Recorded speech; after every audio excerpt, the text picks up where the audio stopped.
One of our most memorable projects was at a little hut with no grid access. We installed a little one-phase inverter with a battery. They have now electricity and it works perfectly. It is a project that we have constructed recently. It combines PV, ESS and EV charging. This project was in Greece. It is the first of its kind in Southeast Europe, the biggest regarding the power charger in Greece. Two self-consumption projects. One of them was in a factory in the north of Portugal. It was a big challenge back then for a project of that size, and we had the support of Huawei, and it's still up and running and with very good performance. We are now expanding that same project. The other one, it's a 13 megawatt project that was built in two phases, and is this second phase with Huawei inverters, and this was also very challenging. This is one of the probably major self-consumption systems within Europe in a single roof. A small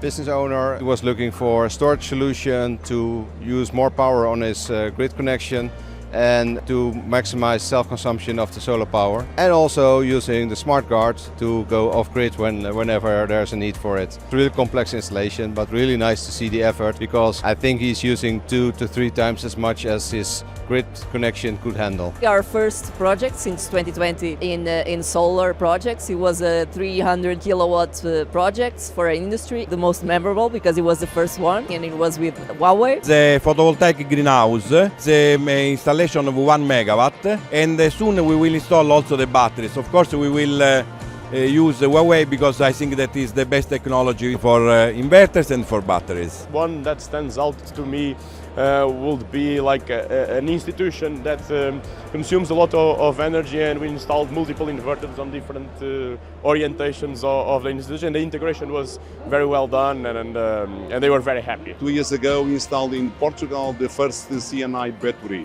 The experience is good, the technical support also is good. Eine 700 Kilowatt Peak Anlage mit dem 150 km G0 Wechselrichter und das auf einem speziellen Tonnendach, Blechdach, also einem runden Dach.